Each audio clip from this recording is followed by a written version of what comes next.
মোস্তফা কামাল, জাতীয়ৈক্যের কথায় তো আসলে অন্তর্বর্তীকালীন সরকারের একটা বড় দায়িত্ব আছে। তারা আসলে শ্রমিক, কৃষক, ক্ষুদ্র জাতিসত্তা কিংবা গুরুত্বপূর্ণ যারা আছেন ডান বাম, তাদের নেতাদের এখনো পর্যন্ত ডাকা হয়নি। তাহলে জাতীয়ৈক্য হবে কি করে? এবং নির্বাচন থেকে তার মানে আমরা এখনো অনেকটাই দূরে কিনা? সময় যত যাবে এসব প্রশ্ন বাড়বে, অনিবার্যভাবেই বাড়বে। প্রত্যেক দিন ঘটনা যোগ হচ্ছে। এসব ঘটনার মধ্যে দুঃখজনক ঘটনা বেশি। আবার আমরা ভুলে যাই, খুব দ্রুত ভুলে যাই কি নিয়ে আমরা আনন্দ করছি, কি প্রাপ্তি ঘটেছিল, এটাও মনে হয় এরই মধ্যে বোধহয় আমরা ভুলে গেছি যে কত বড় একটা জাতীয় ঐক্য, মুখে মুখে না, একদম প্রায়োগিকভাবে, প্র্যাকটিক্যালি। অথচ আমাদের এখনো তাগিদ দিতে হচ্ছে জাতীয় ঐক্যের। জাতীয় ঐক্যের একটা ফল তো আমরা তুলেছি, ফসল ঘরে তুলেছি নানান ঘটনায়, নানান কাজে, যেটা আশঙ্কা যাচ্ছে যে ঐক্যটা হাতছাড়া হয়ে যায় কিনা। তারপর আপনি যেটা বলছেন যে সরকারের দিক থেকে কিন্তু ঐক্য আরো পোক্ত করার, আরো কার্যকর করার নানান পদক্ষেপ নেওয়া হচ্ছে। মাঝে মধ্যেই ডাকছেন, কথা বলছেন, কিন্তু নিয়মিত ডাকবেন, নিয়মিত কথা বলবেন, তারপরে আমরা ডাক দোহাই শুনবো, ওইটা কিন্তু 5 আগস্টের চেতনার সাথে যায় না। 5 আগস্টে তো প্র্যাকটিক্যালি শেষ দিন পর্যন্ত 4 আর 5 তারিখে কেউ কাউকে আর ডাকতে হয়নি। প্রত্যেকেই যার যার একটা কমন স্বার্থ নিয়ে কিন্তু ওখানে গেছে। যে জায়গাটিতে আমাদের ঐক্যের পথে হাঁটার কথা ছিল, ঠিক একই জায়গায় এসে, অর্থাৎ নির্বাচনকে ঘিরে কিংবা গণতান্ত্রিক ধারাকে ঘিরেই আসলে রাজনৈতিক দল কিংবা ছাত্রদের যে দল, তারা সবাই বিপরীতমুখী অবস্থানে হাঁটছে। কিছুটা ওখানে ক্ষমতার প্রশ্ন। কারণ যে যত কথাই বলুক যে আমরা ক্ষমতা চাই না, আসলে এটার অর্থ হচ্ছে ক্ষমতা চাই।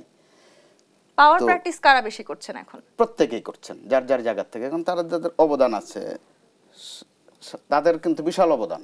তো তারা যে অবদান রেখেছে এটা তো অকল্পনীয়, অবিশ্বাস্য। মৃত্যু ছাড়া কিন্তু আপনাদের দ্বিতীয় বিকল্প ছিল না। সেটাই হয়, এই ধরনের অভ্যুত্থানের চেষ্টা যারা করে অথবা বিপ্লবের চেষ্টা যারা করে, ব্যর্থ হওয়া মানে মৃত্যু। তো এর মধ্যে তারা তাদের নিজেদের একটা ত্রুটি ধরেছে, ঘোষণাও দিয়েছে যে তারা একটা ভুল করেছে। 5 আগস্টেই তাদের একটা ডিক্লারেশন দেওয়া উচিত ছিল। তো ওই ভুল ওই অভিধানেই থাকে না, বিপ্লবের অভিধানে ভুল থাকে না, বা থাকা উচিত না। তো এরপরে তারা চাইতে পারেন, এটা তাদের অধিকার আছে। কিন্তু নানান ঘটনার প্রেক্ষিতে যেটা বলছিলাম যে আমরা ভুলে যাই, ঠিক আজকের এই দিনটাতে কিন্তু গত বছরের এই দিনটাতে একটা ভেজাল নির্বাচন হয়েছিল, ভেজালের চেয়েও ভেজাল। ঠিক 2 দিন আগে 5 জানুয়ারিতে হয়েছিল আরেকটা, সেটা 14 সালের, অর্থাৎ এই মার্কা নির্বাচনে। তো এগুলো করতে করতে যখন একটা পরিণতিতে দাঁড়াতে হলো আওয়ামী লীগকে, ওই অবদানের কথা বললে একটু অন্যভাবে যদি বলি, আওয়ামী লীগের এই পতনের অবদান আওয়ামী লীগের সবচেয়ে নিজের বেশি।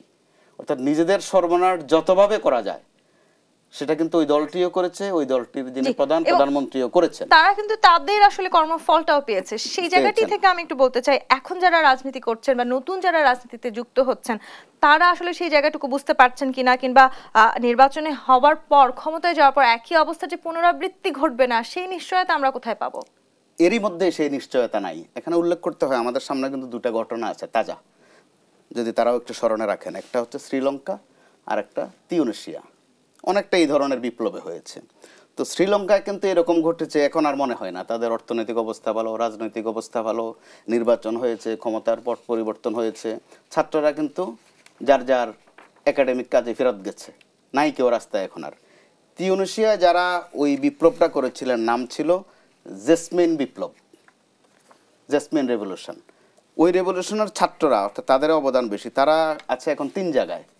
কেউ আছে পরকালে চলে গেছে, মৃত্যু হয়েছে অনেকের, অনেকে কারাগারে আছে, অনেকে দেশান্তরী হয়েছে, দেশেও নাই। তো এই ক্ষেত্রে 2টা উদাহরণের মধ্যে তাদের ভাগ্যে কোনটা জুটবে সেটা কিন্তু এখনই ভয় লাগছে, কিন্তু আলামতে। কারণ তারা নির্বাচন চাচ্ছে অথবা দল করতে চাচ্ছে, এটা দোষের কিছু নয়, কিন্তু প্রচার এবং প্রকাশভঙ্গিতে তাদেরকে নিয়ে সন্দেহ যাচ্ছে। বড় দল বিএনপির সন্দেহ যাচ্ছে, তারা সেই সন্দেহের কথা বলছে। আবার তারাও সেটার ওই রকম জবাব না দিয়ে বরং এক ধরনের মৌখিক সংঘর্ষের মধ্যে চলে গেছে। এটা হচ্ছে বাস্তবতা।